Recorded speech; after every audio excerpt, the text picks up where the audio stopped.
Quanto mais o tempo passa, mais o amor me faz crescer. Esse jeito de viver aqui, aprendendo tanto, tanto assim, foi que fez com que eu chegasse perto de você com amor, ó Jesus, amigo. Sou feliz em estar aqui. Olá, querido amigo, querida amiga. Estamos aqui no programa Amor e Caridade, um programa espírita cristão. E meu nome é Kátia Moraes e eu serei hoje a mediadora. Como nós tivemos muitas cartas, muitos e-mails dos nossos internautas questionando sobre o problema, o tema que está em questionamento geral, que é a reencarnação, nós hoje vamos debatê-lo e para isto convidamos os nossos amigos, também espíritas e cristãos, Juarez Miller e Paulo Moraes. Então vamos lá. Juarez, a reencarnação é uma invenção da doutrina espírita?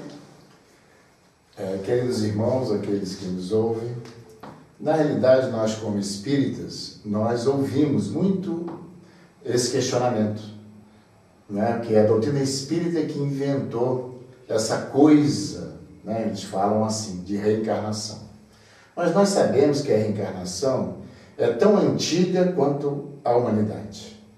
Então nós podemos ver os hindus, 1300 anos antes de Cristo, já aceitavam naturalmente a reencarnação, os gregos, né, os egípcios, enfim.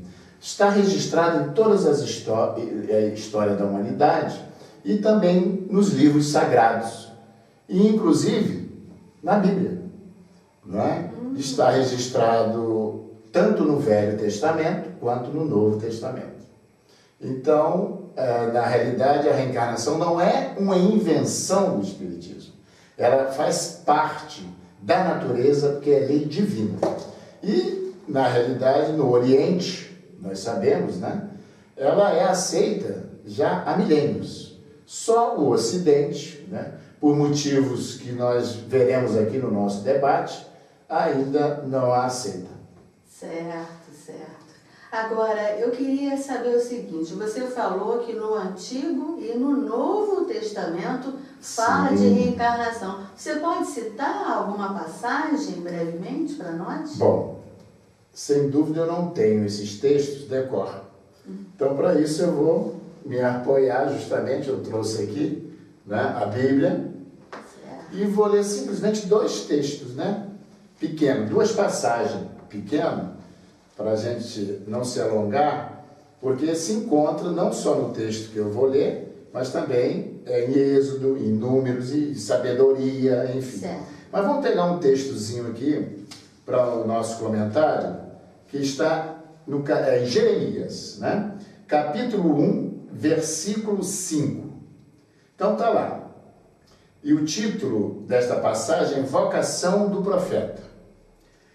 Antes de modelar-se no seio de tua mãe, antes de saíres do seu ventre, eu te conhecia, eu te consagrei, eu faço de ti um profeta para as nações. Bom, evidencia-se o quê? A pré-existência de Jeremias, não é? E a sua elevada posição espiritual, habilitando-se a importante missão junto ao povo hebreu, na condição de profeta. Hoje diríamos médium, né? Nos dias de hoje. Bom, isso está registrado no Velho Testamento, não é? Mas avançando, conforme eu disse, no Novo Testamento também são várias... Já é de Jesus, não é? Que temos também várias passagens registradas. Temos a de Nicodemos, temos a do Monte Tabor, mas eu selecionei uma aqui para que pudéssemos comentar. Está lá em Mateus, capítulo 16, versículo 13. Tendo chegado à região de Cesareia de Filipe, Jesus interrogava seus discípulos. No dizer dos homens, Jesus interrogava seus discípulos. No dizer dos homens, quem é o filho do homem? Ora, eles disseram para uns, João o Batista, para outros, Elias, para outros ainda, Jeremias, ou algum dos profetas. Então, na realidade, é óbvio que os discípulos e o povo estavam familiarizados com a ideia das vindas sucessivas.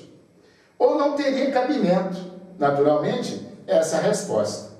Mas também o mesmo ocorre lá em João, capítulo 9, versículo 1 e 2. Quando diante de um cego de nascença, os discípulos perguntam a Jesus, Mestre, quem pecou? Este homem ou seus pais, para que nascesse cego? Olha, jamais fariam semelhante pergunta se não admitissem a reencarnação. E assim, são outros tantos textos que vêm comprovar que a reencarnação está explicitamente no livro sagrado, que nós respeitamos, né? E seguimos também o Evangelho de Jesus. Com certeza, muito esclarecedor o que o nosso irmão Juarez leu para nós agora. Quer dizer que a reencarnação, ela já vem sendo falada, explicada desde o Velho Testamento.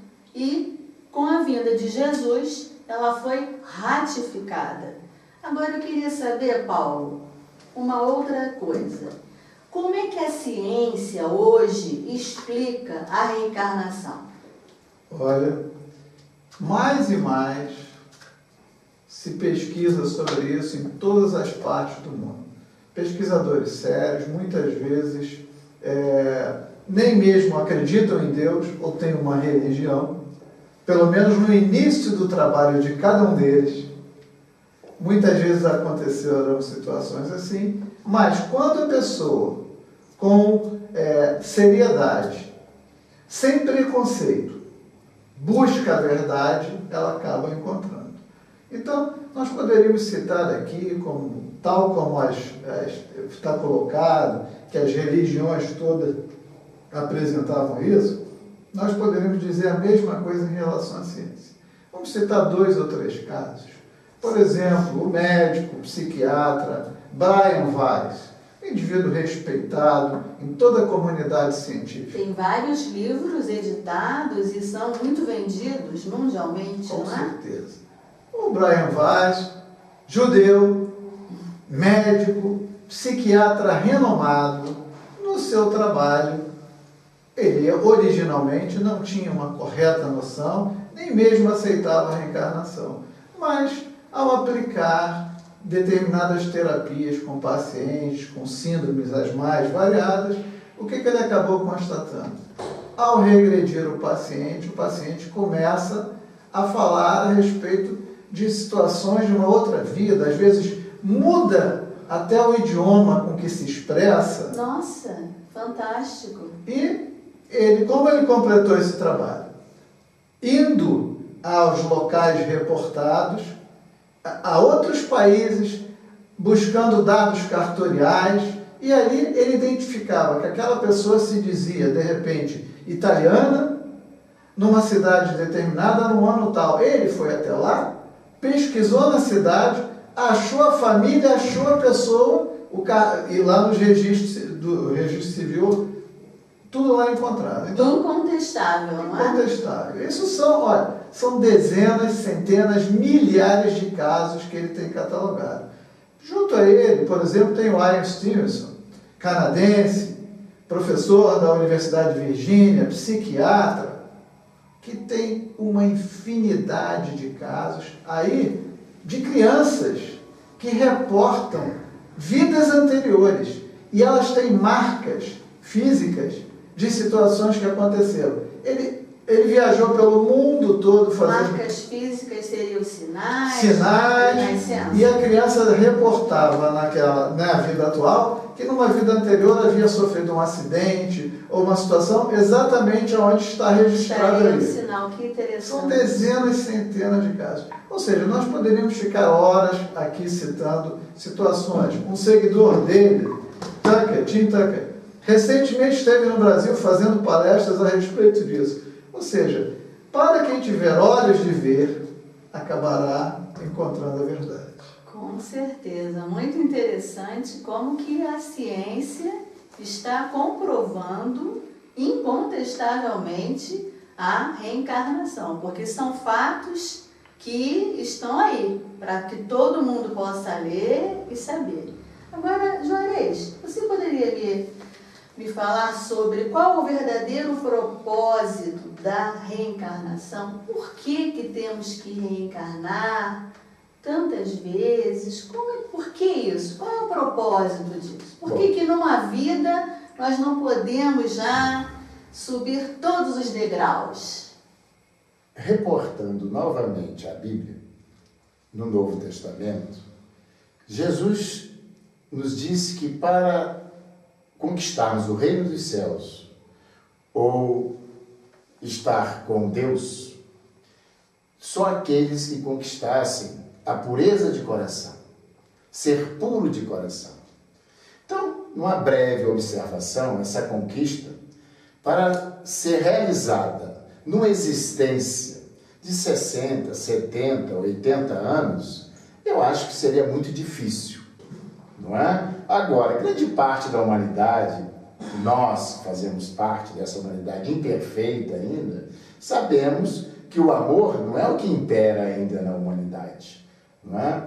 Não é a tolerância, a paciência, enfim, as conquistas das virtudes que nos faltam para conquistarmos essa pureza de coração. Por isso que o processo reencarnatório, ele faz parte da evolução da alma, que não ela não é por Deus, né, podemos dizer assim, dado a vida no momento da concepção. A alma, ela não é criada no momento da concepção. Ela é pré-existente, como nós vimos aqui agora em Jeremias, não é? Quer dizer, nós lemos um trecho do Velho Testamento que comprova que Jeremias já era um espírito evoluído. E ele veio com uma missão de profeta. Assim, o objetivo da reencarnação é para aquilo que nós não conseguimos na existência, né, de aprimoramento moral, é termos a oportunidade na próxima de conseguir. Compreendi. Agora eu queria passar a pergunta para o Paulo. Quer dizer que quem não é puro não vai ver a Deus nunca, Paulo? Olha, diante do que acabamos de ouvir, naturalmente poderíamos dizer o seguinte, que o que caracterizava Jesus? Amor. Amor. Não é? Todos acreditamos que Jesus, que a sua vida foi amor, amor e amor o tempo todo, não é? Acrescido de sabedoria. Ah, com certeza. Então, na verdade, o espírito para crescer, ele precisa desenvolver duas asas. De um lado, a questão moral. Livrar-se das suas deficiências, dos seus defeitos morais, que o arrastam ou prendem a um nível baixo de evolução. E do outro lado, a questão do conhecimento. Jesus detinha conhecimentos que nós estamos longe de saber. Então, essas duas coisas combinadas, pouco a pouco nos levarão a um patamar de evolução que nos permitirá um dia conhecer a Deus. Eu concordo com você, porque como nós podemos ver, o mundo está tecnologicamente muito evoluído, mas moralmente ainda temos muito que caminhar, não é? Bom, agora vamos fazer um breve intervalo e já nós voltamos. Até lá.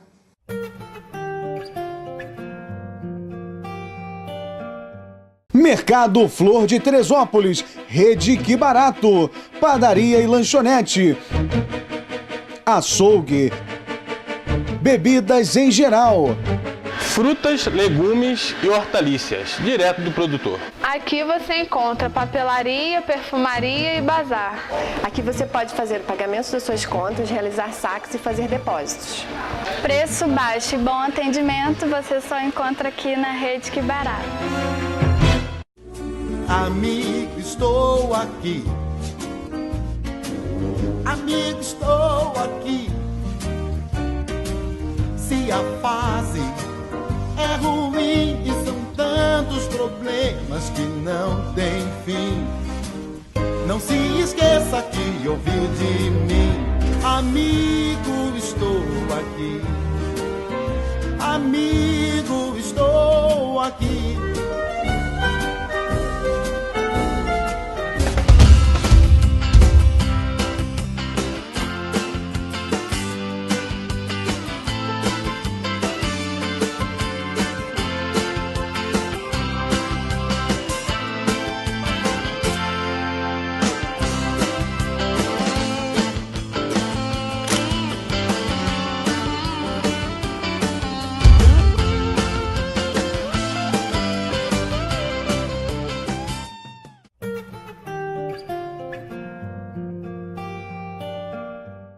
Estamos de volta com o nosso programa Amor e Caridade.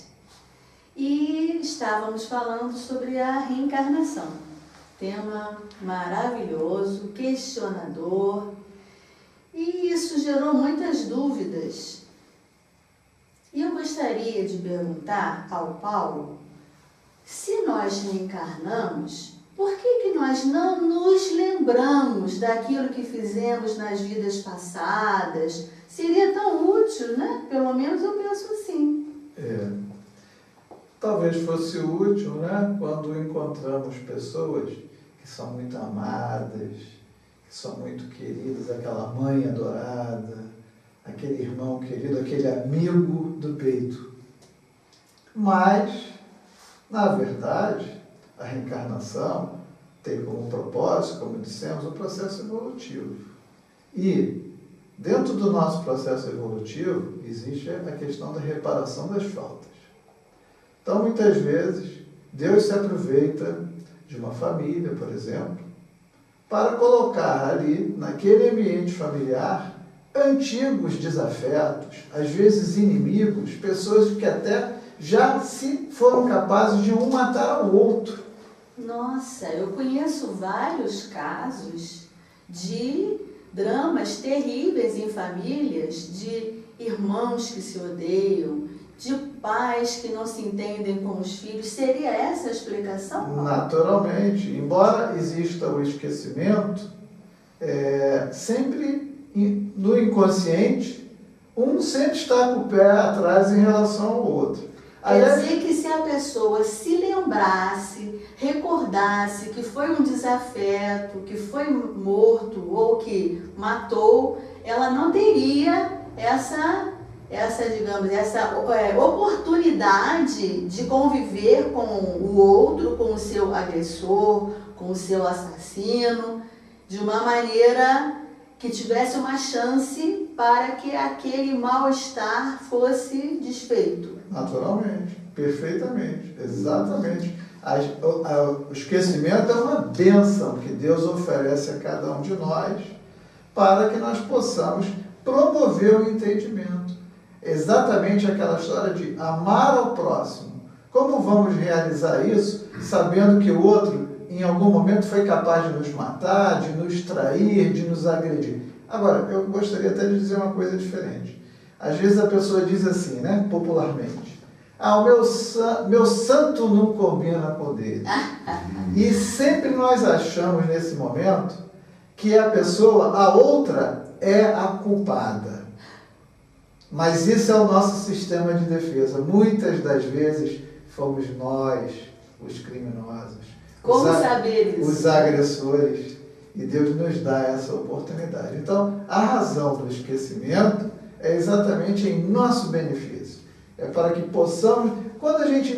Muitas vezes a gente encontra uma pessoa que a gente nunca viu na vida e simpatizamos com ela de imediato. É verdade, isso também acontece. O que é isso? Não mais do que um afim que se reencontro. Um reencontro, exatamente um reencontro. E muitas vezes encontramos uma pessoa de quem sentimos uma certa preocupação, distância. Por quê? Porque muitas vezes existe entre nós algo no passado que não ficou bem resolvido. Compreende? Agora eu queria passar para o Juarez a pergunta, seguindo o mesmo raciocínio do Paulo, porque eu queria te perguntar o seguinte, Juarez, se nós não podemos nos lembrar do que nós fomos e fizemos nas vidas pretéritas, e nós então viemos nesta família com alguns espíritos que foram nossos amigos, mas também com alguns outros que foram nossos inimigos. Isso quer dizer o quê? Que Deus é bom, é misericordioso? Não parece uma coisa meio assim estranha? Não é estranho porque nós sabemos que nós estamos aqui desenvolvendo os valores morais e a amorosidade. Então precisamos nos amarmos uns aos outros. Então é o equilíbrio, é a gente se harmonizar com aquele que muitas vezes agredimos, que fomos agredidos, não é? Então caminhando junto.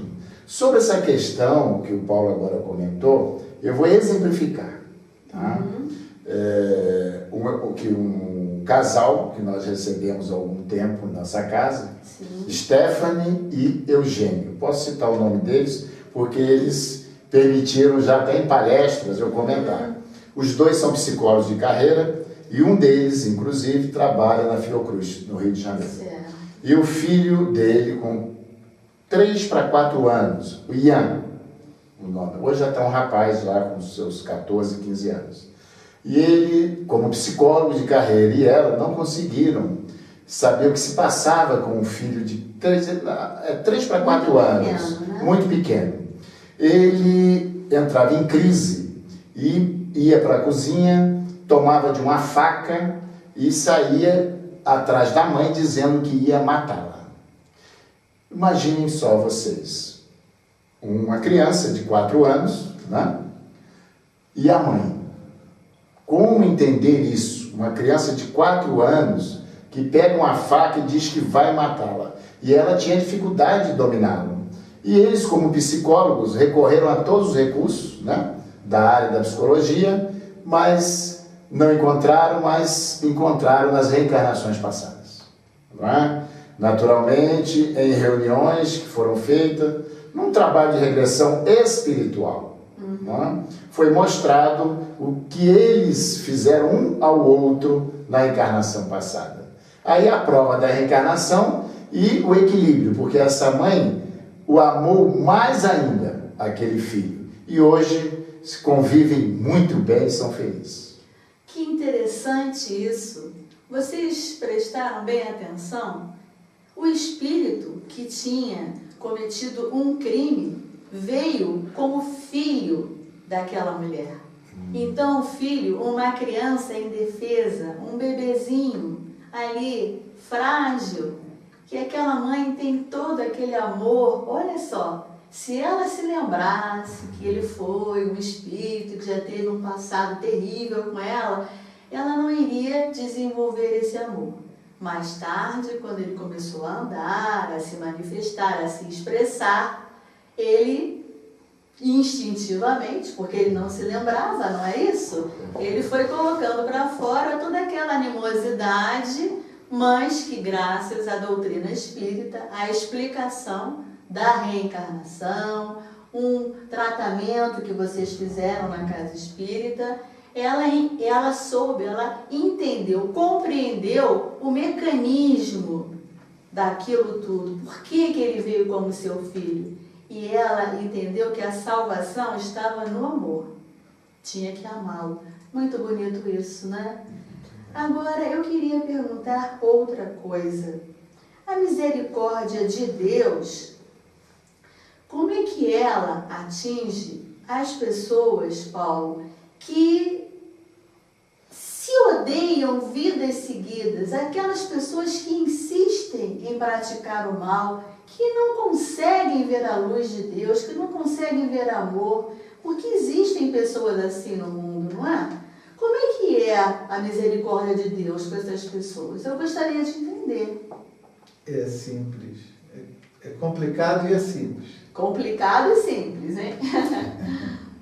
Nós temos uma ideia errada.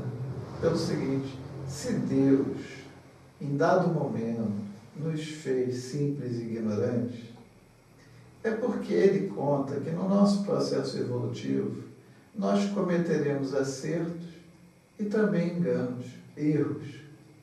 Nós somos muito marcados pela ideia da culpa e daquela ideia das penas eternas.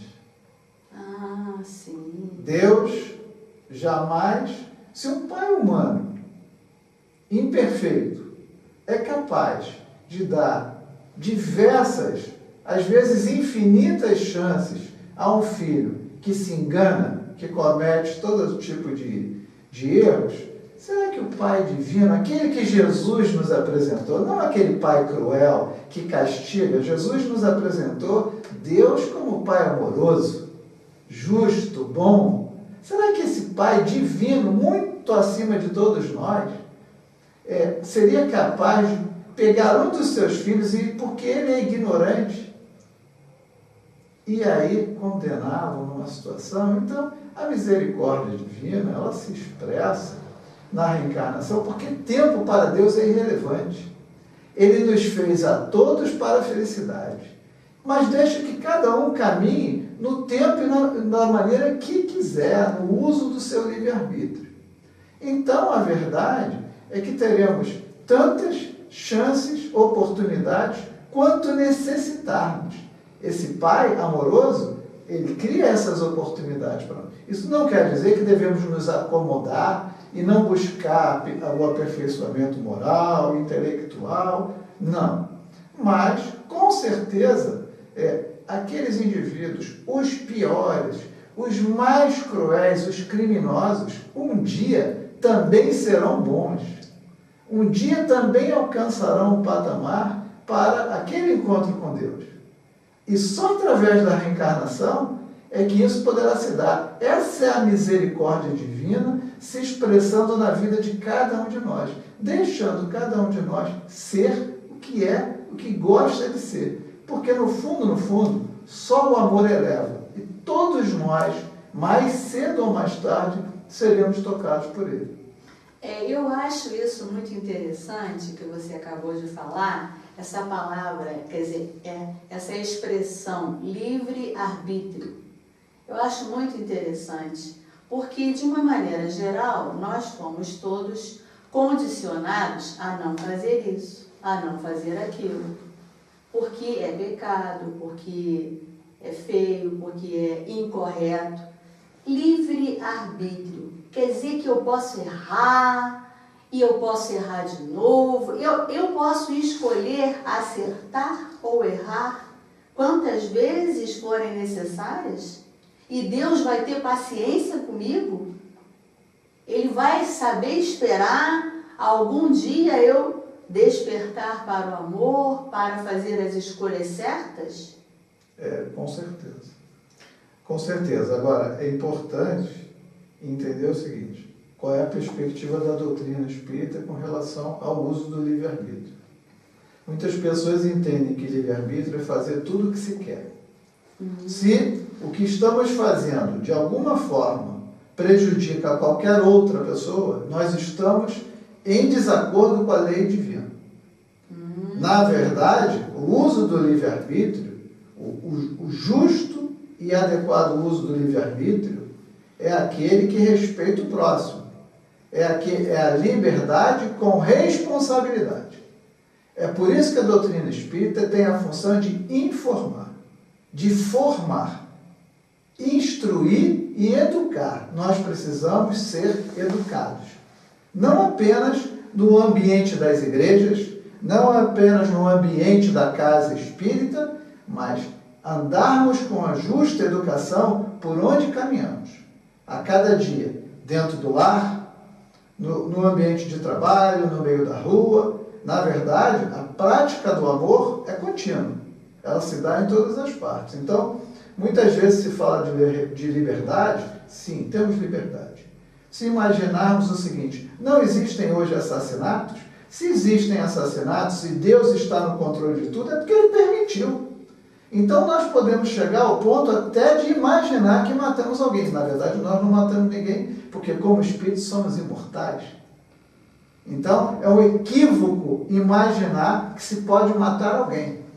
É um equívoco imaginar que se pode furtar, porque o que for furtado um dia deverá ser devolvido. Eu entendi. Vamos lá. Quer dizer que eu tenho a liberdade de fazer as minhas escolhas, mas para tudo existe um balanço de consequências. É isso? Então você, meu amigo e minha amiga que está em casa, deve estar que nem eu, com a cabeça borbulhando com essas informações preciosíssimas. Vamos a mais um breve intervalo e voltamos já já.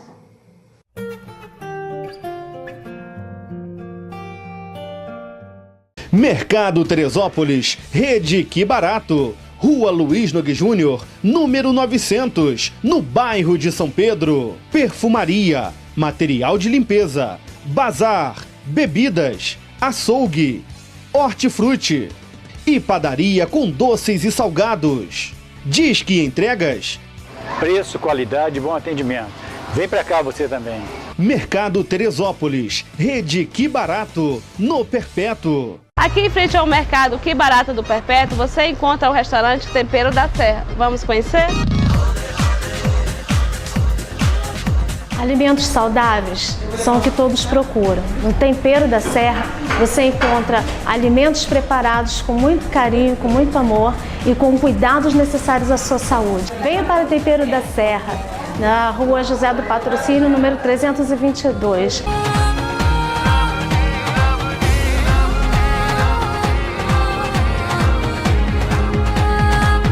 Quer almoçar bem? Vem pra cá, restaurante Tempero da Serra.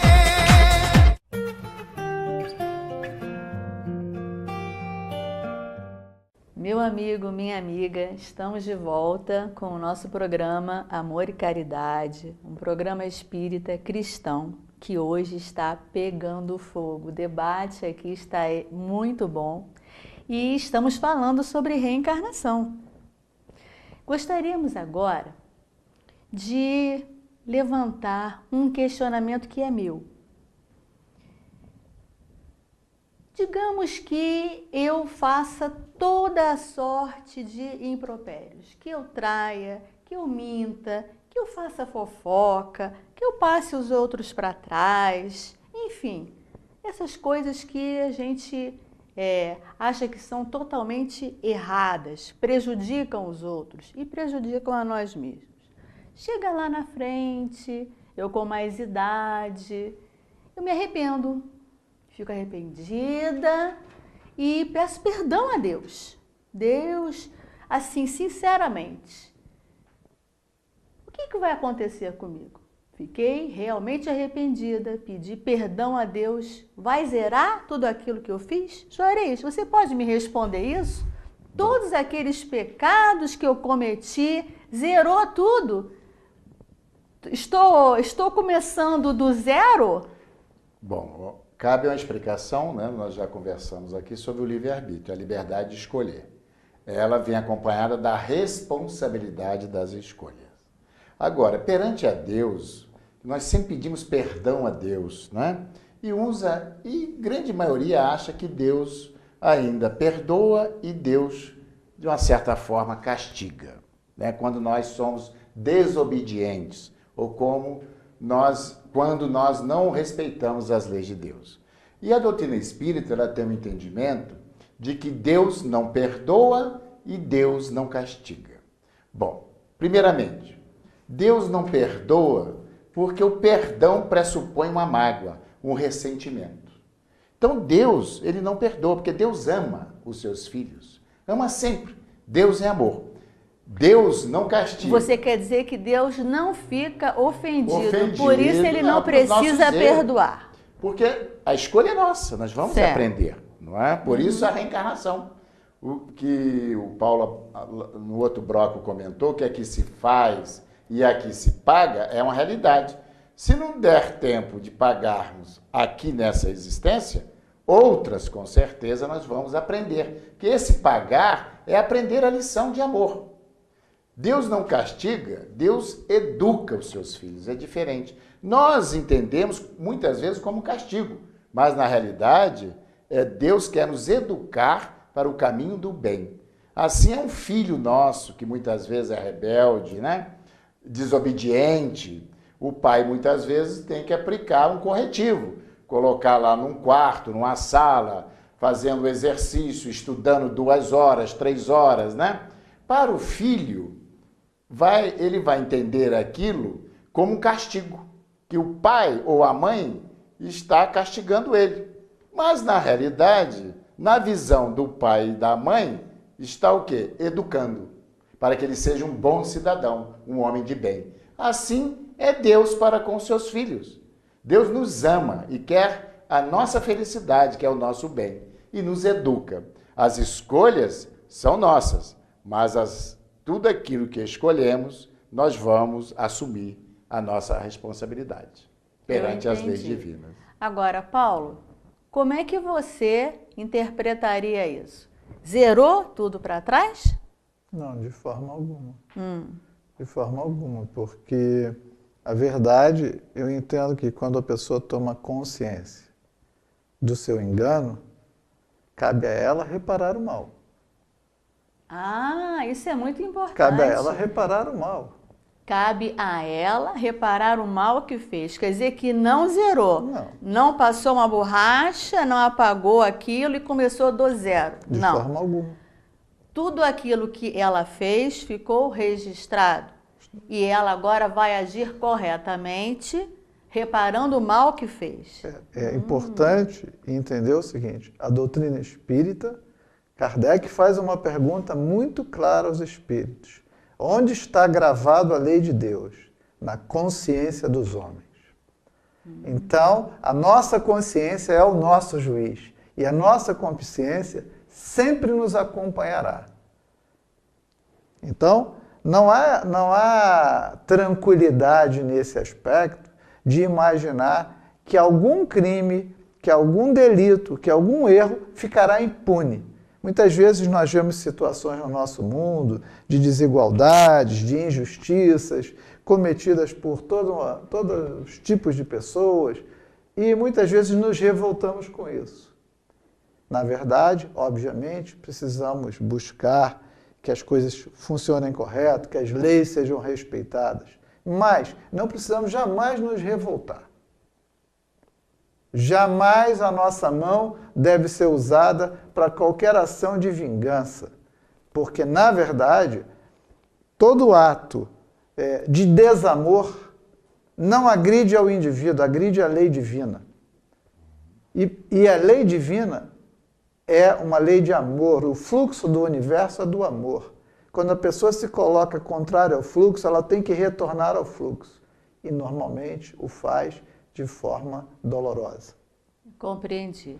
Juarez, então significa que se eu estou arrependida dos males que fiz, e aí eu tenho um filho ingrato, um filho difícil, pelo qual eu faço tudo e não recebo, muito pelo contrário, recebo ingratidão, recebo desamor, desaforo, eu devo perdoar esse filho? Eu devo fazer o que com ele? Bom, aí é onde Deus coloca 2 espíritos, né? Numa relação familiar, que é muito comum, onde recebemos os nossos desafetos, para buscarmos essa harmonização que já comentamos aqui. Então é necessário muito afeto, não é? Naturalmente muita prece, muita oração, não é? Para que a gente possa ter paciência e respeitar as diferenças também. Muitas vezes o pai hoje que está sendo ofendido, ou a mãe, não é? Por aquele filho, nessa existência, foi o causador de muitos muitos infortúnios numa existência pretérita. Ah, compreendi. Então, e por isso, não é, que as religiões, nesse sentido, ajudam bastante, não é? Essa tomada de harmonização, de um relacionamento mais afetuoso entre os familiares, não é? Porque todas as religiões valorizam muito a família. É importantíssimo. Não obstante, nem todas são aquelas famílias amorosas, harmonizadas, né? Tem sempre desentendimentos, que faz parte também do processo. Mas, no caso, as religiões auxiliam o indivíduo nessa certeza, né, de que Deus nos fortalece para que possamos caminhar junto, porque, na realidade, todos somos filhos de Deus. Não é? E Deus tem um propósito para toda a humanidade, para todos os seus filhos, que é alcançar a perfeição, não é? O amor. Nós estamos aqui no exercício para essa conquista desse valor, desse sentimento, que é o sentimento dos sentimentos, que é o amor. Deixa eu ver se eu entendi. Vamos lá. Se eu, após ter me arrependido sinceramente de todo o mal que cometi, se eu realmente estou dentro da lei de Deus, da misericórdia de Deus, eu devo, dali para frente, agir corretamente e, quando esbarrar com aqueles desafetos, com aquelas pessoas às quais eu fiz mal, eu tenho que ter paciência, eu tenho que ter amor, não é isso que vocês estão falando? Eu tenho que perdoar. Então, significa que tudo aquilo que eu fiz não zerou. Eu é que melhorei. Eu passei a ser uma pessoa melhor, buscando agir corretamente e reparando aquele mal que já cometi, com perdão, com as boas ações. Gente, como isso é complicado, não é? É difícil. É muito difícil, né? Como é que vocês atendem as pessoas que chegam na casa espírita, Paulo, com esses questionamentos, com essas dores? Muitas pessoas que chegam chorando, em desespero. O que vocês fazem? Porque ele falou em prece, ele falou nessas coisas que a gente faz normalmente, uma oração, mas eu queria que você me dissesse como é que é um atendimento fraterno para alguém que não entende a sua dor, que tem um filho difícil, que tem um marido complicado. Como é que é isso? De fato, a pessoa dentro desse cenário, dentro desse teatro da vida, muitas vezes é colocada em situações complicadas, que a pessoa até acaba dizendo que Deus não existe, que Deus deixou de olhar para ela, né? Mas na verdade não. Aquele filho difícil, aquele marido complicado, aquela esposa sempre insatisfeita e todas essas outras situações são exatamente, se tivéssemos que usar hoje um termo muito comum, poderíamos dizer que são os nossos personal trainers. São aquelas pessoas que estão ali na nossa vida exatamente para nos ajudar a desenvolver determinadas virtudes, determinadas aptidões que ainda não temos.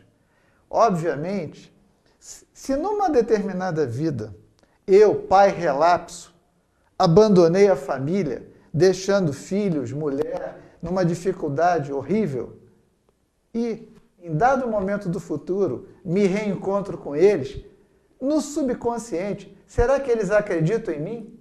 Será que eles não acham que eu vou fazer a mesma coisa, mesmo não se lembrando? Quando eles olham para mim, eles sempre olham com desconfiança, porque aquilo, na verdade, está tecnicamente apagado, mas não desapareceu. Está no instinto, lá no inconsciente está gravado. Então, aquela pessoa sempre desconfia, porque ela espera ainda de nós alguma coisa. Então, cabe a nós, através do amor, mostrar que não somos mais aquela pessoa. Cabe a nós nos superarmos e mostrarmos a ela o seguinte: daquela vez eu te abandonei, mas dessa vez eu vou te amar. Acima de tudo, faça você o que fizer e eu estarei aqui. Eu estarei presente, não te abandonarei, te amarei sempre. Muito Agora, bom. Eu gostaria também de completar o Paulo. Sim, Nem isso aí. sempre ocorre assim. Não é? As pessoas, às vezes, não têm esse amor, não é? Essa paciência, essa abnegação. E aí nós observamos o que nos noticiários? Muitos desentendimentos, né? Entre os familiares, entre filhos, pais. Inclusive assassinatos, não é? Chegando até a crimes, né? Que nós Crimes aí hediondos, observamos diante né? da sociedade. Quer dizer, imagina o amor que deve existir entre os filhos em relação a pais e pais em relação a filhos, chegar a vias de fatos, né? De agressões físicas e até verdade. assassinatos. Por não justamente desenvolvermos esses sentimentos que agora o Paulo ressaltou muito bem. Então, meu amigo, minha amiga, não tem como a gente escapar. Temos que perdoar, temos que amar, temos que compreender o parente difícil, o filho, o marido, o irmão, o pai, a mãe, aqueles que nos cercam. Então vamos pensar bem nisso, porque a reencarnação, conforme já foi dito aqui hoje, até a ciência já corroborou que é uma realidade. Então eu agradeço muito poder estar na casa de vocês falando sobre a doutrina espírita e também agradeço os nossos convidados Juarez e Paulo e convido a vocês a nos verem na próxima semana. Uma ótima semana para todos. Fiquem com Deus. Com o Evangelho a nos guiar, aprenderemos a amar. Com a paz em nossos corações e a vontade que nos faz seguir, poderemos encontrar o que um dia o nosso Pai então nos ensinou, que do amor renasceremos, que do amor renasceremos.